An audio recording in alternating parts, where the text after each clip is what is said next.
this is something that I especially want to remind, you know, evangelical Christians, you know, who believe in the moral commandments of God as laid out in the scriptures need to be aware. And I didn't touch on the character issue in this article because that's a whole nother podcast. And honestly, it's been analyzed to death. But this is not so much a character issue with regards to Trump, but I think it is a political mindset. It's actually his actual political orientation, and his political and social beliefs is, you know, to be honest, he's the most liberal Republican president we've probably had in a long time.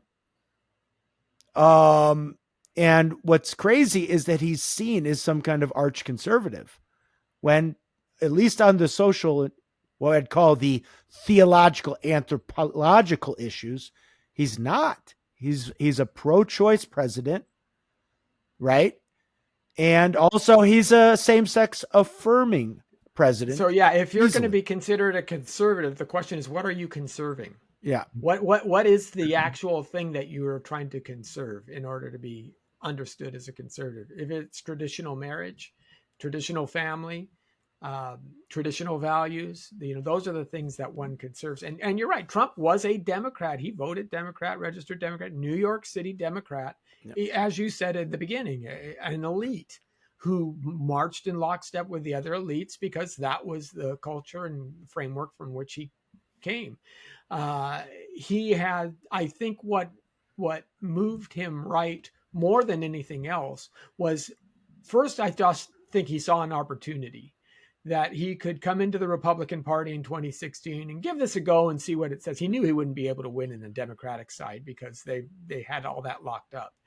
But the more he was attacked when he did so, I think that's what opened his mind to these other voices and these other opinions. And the more they came after him, the more he said, these people really are insane. And he started finding solace on the right. And so he started believing their pronouncements. And I think that's part of what moved him right.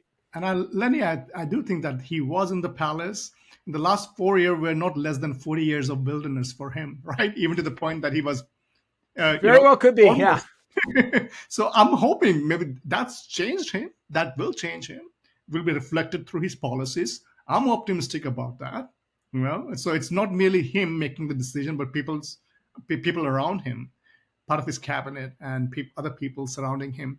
So I think it calls for us to be incremental in that regard, right? Maybe one step at a time, and do it carefully in a way that we don't take two steps behind.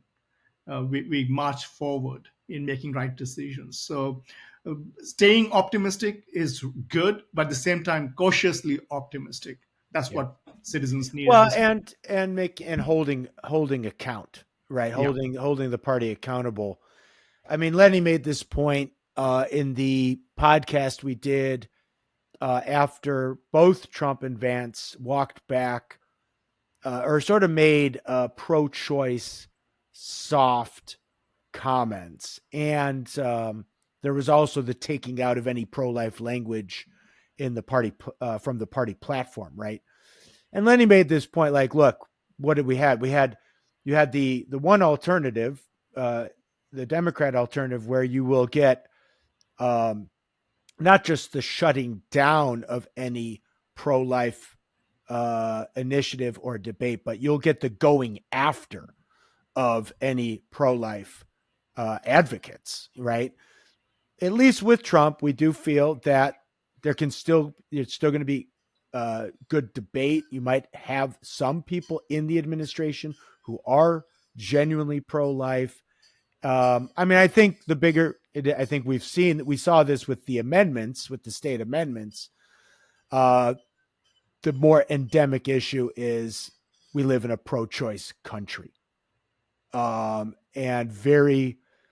so pro-lifers, and this was my point 8, pro-lifers are going to be, are and will be the minority, not just in the country, but in the Republican Party itself. Yeah, we have to change minds. And we talked about this on the other podcast. Do you change the laws in order to lead people to change their minds, or do you change minds in order to lead people to change the laws? And both have to be true. So, Right. You'd have to want to get a little both going. Right. So, I mean, Florida shot down Amendment 4, and I think South Dakota was the other one where they shot down their right to abortion amendment. But those were because of threshold votes. It wasn't like the majority actually wanted the abortion rights and to and again, pass. they don't even understand that. Most people are just not that nuanced in this position. They think it's an all or nothing. Well, and framework. I'm going to sound critical here, but just it's sort of anecdotally, but my suspicion is there's a lot of people sitting in our churches, both evangelical Roman Catholic churches, that may not say it, but they really are just pro-choice at the end of the day. And I don't know, it might be a higher percentage of women, and that might sound I think accusatory, they're but nervous for themselves. I think that the young I think if we were honest, where there's a lot of people sitting who are church going evangelicals, a lot of women probably who won't say it, but in the back of their minds, they want that exit strategy should anything And one way to happen. deal with that would be for Trump to really focus on pro-family policies, Right. benefits, and that gives a good support system for them to raise children. And so I think that's where, I mean, that's how the argument is built from their side. yeah. You know, I agree with that. I think that answers your point number 9 as well, Tony. You're never going to. It's going to be very, very hard to put the genie back in the bottle on same-sex marriage. You'll never be pre-2015.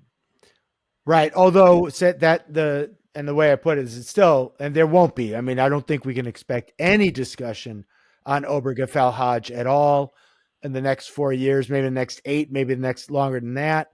But it is the root, if not the root, it's the trunk of all the other issues, because we cannot.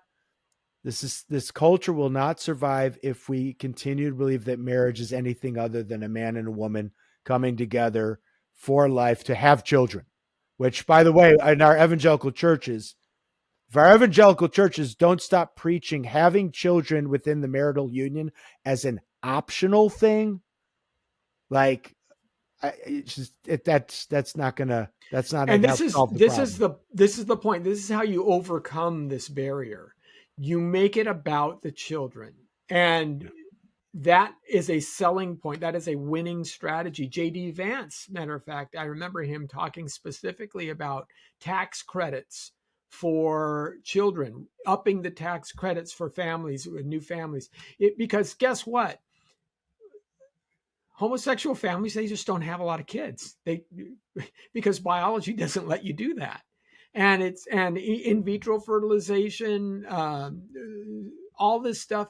It's very, very expensive, very, very hard. And you have to remember who you're talking to. These people are self-absorbed, and they are much more likely to not want to be tied down to not. Now, some of them, I'm not trying to paint with too broad a brush. I recognize that everybody likes to have a family and things like that, but there's commitments that you have to take. And if they do so, a lot of folks will only have one because that process is so arduous. But natural marriage, think of it this way. And here's what I tell people, and they never think of it this way.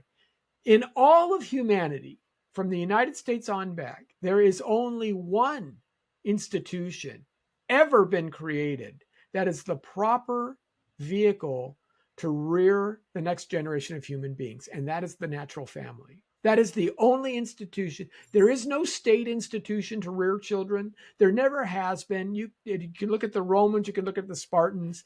That doesn't exist. There has always only been one: man and woman coming together, giving birth, and rearing their biological children into good citizens. That is the only institution that we recognize, and that's why marriage was recognized. It wasn't sanctioned by the government; it was just simply recognized. and even the church is deficient in that because at Yes, that, absolutely. yeah. And so we just need to reinforce that. And as you point out, with our declining birth rates, with our population issue, it's going to become more and more pressing and more important that we emphasize this aspect of our our society. I mean, this needs to be in our preaching, and I don't know if people want to have the interpretive battle over Genesis 1:26 through 28. Let's have it, but I don't see that command being abrogated anywhere in the scriptures.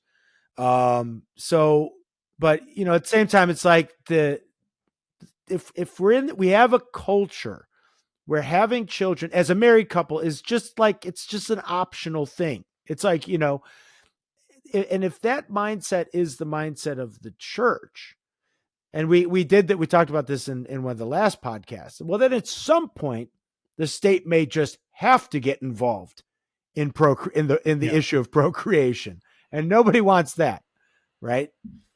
And Tony, I just want to plug in something here. You recently did a podcast with C.R. Wiley. He's written a really good book that I'll ask our listeners to pick it up: "The Household and the War for the Cosmos."